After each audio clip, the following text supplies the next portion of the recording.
परम सत्कार योग गुरु प्यारी सात संगत जी, आप सभी को प्यार भरी राधा स्वामी जी। संगत जी, बड़ी पुरानी बात है। एक गांव में एक बहुत धनवान व्यक्ति रहा करता था। उसके पास बहुत धन, बहुत बड़ी हवेली और नौकर चाकर सब थे, पर फिर भी उसके मन में शांति नहीं थी। उसका मन हर समय अशांत रहता था। उसकी पत्नी एक गुरुजी को मानती थी और उनके सत्संग नित्य सुनती थी। जब पत्नी ने देखा कि पति हर समय अशांत रहते हैं, तो उन्होंने अपने पति को गुरुजी के पास चलने को बोला।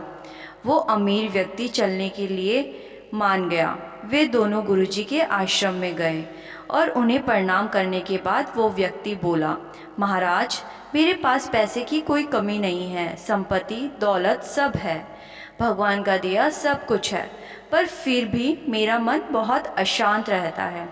आप कुछ ऐसा उपाय बताएं कि मेरी सारी अशांति दूर हो जाए। इस पर गुरुजी ने उस व्यक्ति से पूछा कि क्या तुम सचमुच शांति पाना चाहते हो? तो मैं जो भी कहूँगा वो तुम्हें चुपचाप मानना पड़ेगा। उस व्यक्ति ने फौरन से झुकाकर हामी भरी। गुरुजी ने उस व्यक्ति को बोला, तुम्हें एक सप्ताह इसी आश्रम में रहना होगा और जो मैं बोलूँगा वही करना होगा। वो व्यक्ति एकदम मान गया, क्योंकि उसको मन की शांति चाहिए थी। गुरुजी ने उसको बाहर सख्त धूप में बैठा दिया और स्वयं अपनी कुटिया के अंदर छांव में जाकर चैन से बैठ गए। गर्मी के दिन थे। उस व्यक्ति का गर्मी से बहुत बुरा हाल हो गया। उसको बहुत गुस्सा भी आया, पर वह चुपचाप बैठा रहा। शाम को गुरुजी ने उसको बहुत ही सादा लंगर, सूखी रोटी और दाल खाने को दी गई।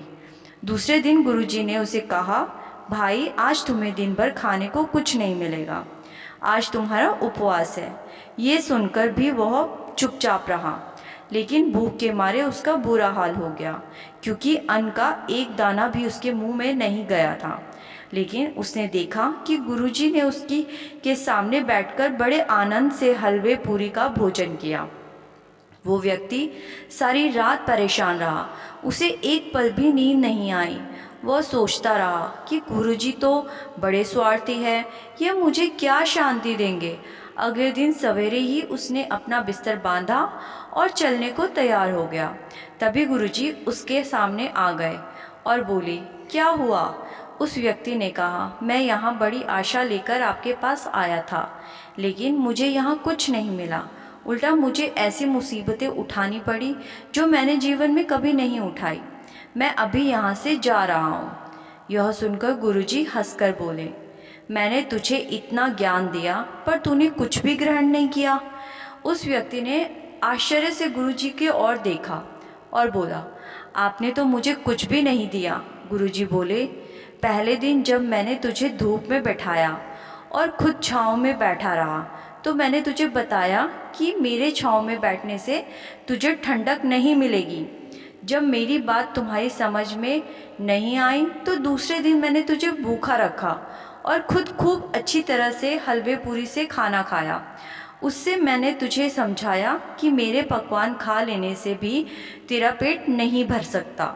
फिर गुरुजी ने उसको आसान शब्दों में समझाया कि याद रखो, मेरी साधना और भजन सिमरन से तुझे कुछ नहीं मिलेगा। मैं अगर भजन सिमरन पर बैठूंगा तो उसका फल मुझे ही मिलेगा। मैं चाहकर भी किसी को नहीं दे सकता।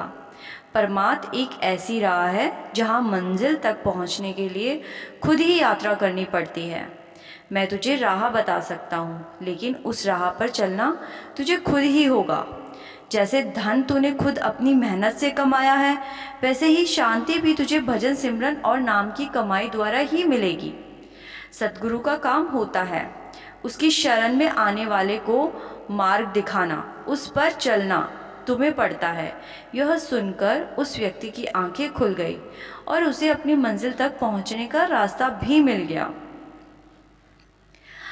संगत जी, उस अमीर व्यक्ति की आंखें तो खुल गई, लेकिन हमारी आंखें कब खुलेगी?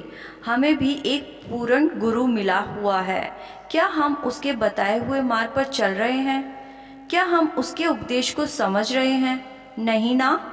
तो अभी हमारी आंखें बंद ही है।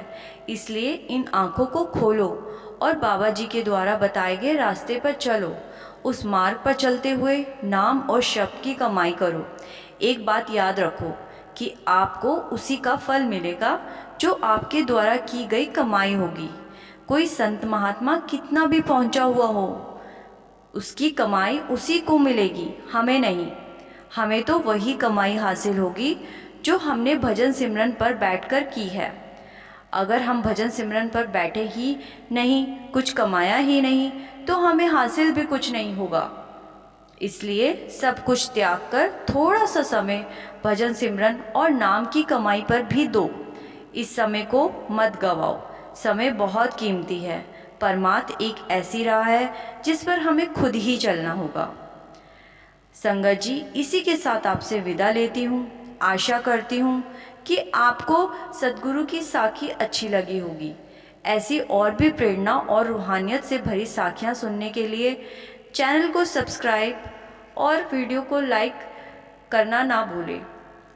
गुरु प्यारी सात संगत जी, राधा स्वामी जी।